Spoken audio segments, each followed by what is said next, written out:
Olá, seja bem-vindo!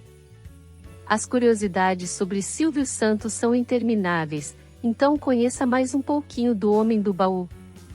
Aos 14 anos ele viu um vendedor de rua, o famoso camelô, vendendo capas de plástico para títulos de eleitor e descobriu o local das compras e resolveu se arriscar na profissão. Sua tática era anunciar como sendo seu último produto, induzindo as pessoas a adquirir. Essa foi sua primeira experiência de trabalho. Vendo que isso dava certo, ele também vendeu canetas pelas ruas do Rio de Janeiro.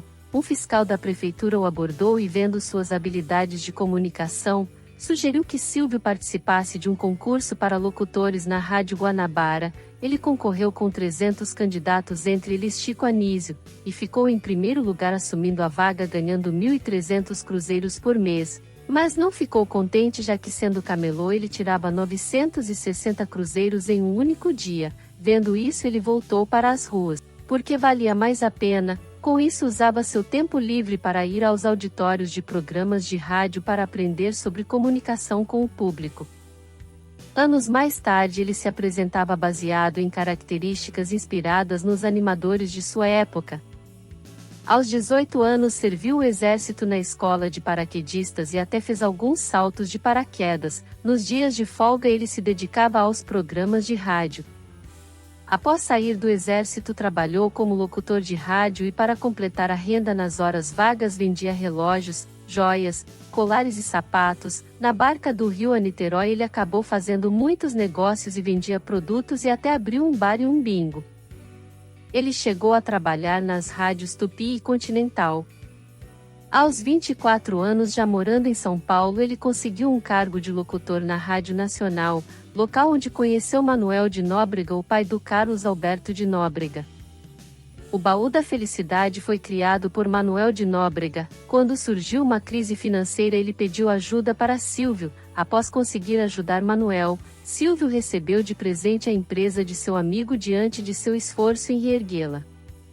Em 1959, foi feito o registro do Baú da Felicidade em nome do Silvio Santos. Ele mesmo era seu garoto propaganda nos shows em circos que ele apresentava. Nos anos 60, o programa Silvio Santos estava na TV Tupi e a audiência até ultrapassava o programa Sensação do Momento, a Jovem Guarda, apresentada por Roberto Carlos na Record. Os casamentos. O primeiro casamento de Silvio Santos foi com Maria Aparecida Vieira Abravanel, a Cidinha, em 15 de março de 1962, ela tinha 24 anos e ele 31 anos. Eles se conheceram na Rádio Nacional. Da relação nasceram as duas filhas mais velhas, Cíntia e Silvia. Cidinha faleceu em 1977, aos 38 anos. Ela teve câncer no aparelho digestivo.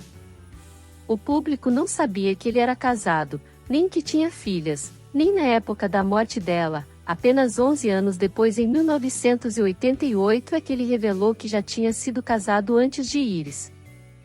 Em entrevistas ele disse que se arrependeu disso, e que naquela época, aos olhos do público, os galãs não podiam se casar, as fãs não admitiam e perderiam o interesse nele. Ele escondia a própria família, mas sempre diz que se arrepende profundamente por ter sido imaturo.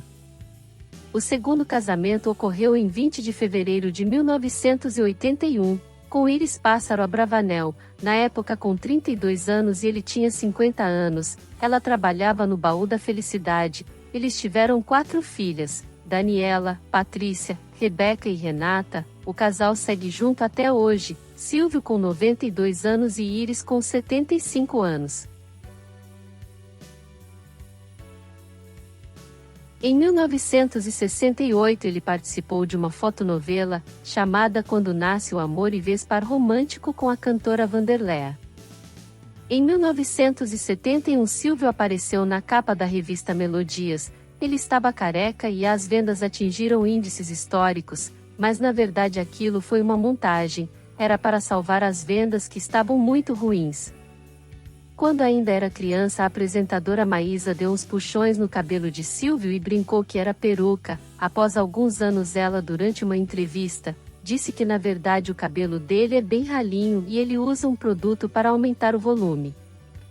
Após inaugurar o SBT em 1981, Seus programas que mais faziam sucesso eram Qual é a Música?, Porta da Esperança e Em Nome do Amor.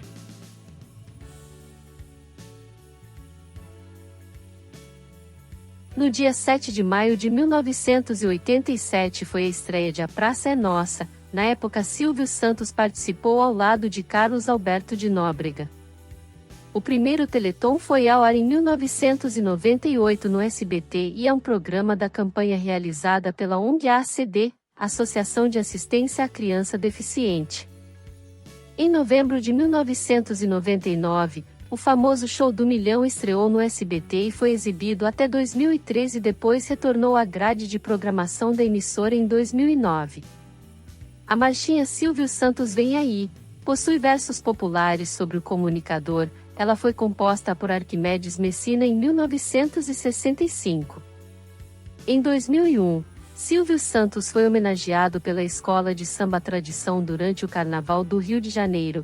Na época, a Globo, que transmitia o desfile, bateu recorde de audiência. Os carros alegóricos tematizaram grandes sucessos do apresentador, como Domingo no Parque, Qual é a Música e Troféu Imprensa.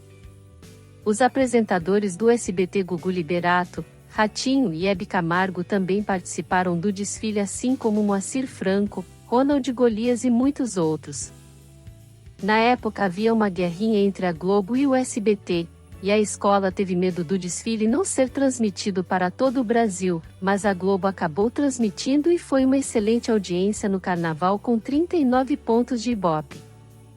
Mesmo com todo esse prestígio, a escola acabou ficando em 8º lugar. O Banco Pan-Americano foi um dos grandes negócios de Silvio, mas por complicações financeiras foi vendido para o BTG Pactual. Silvio teve um prejuízo de R$700 milhões em seu patrimônio.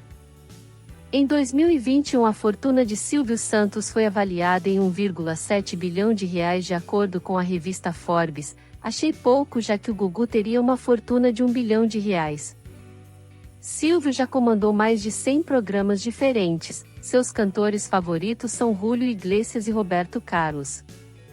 Bom, essas são só algumas das histórias do espetacular Silvio Santos. Você se lembra de mais algumas? Deixa aí os comentários, se inscreva, deixa seu like.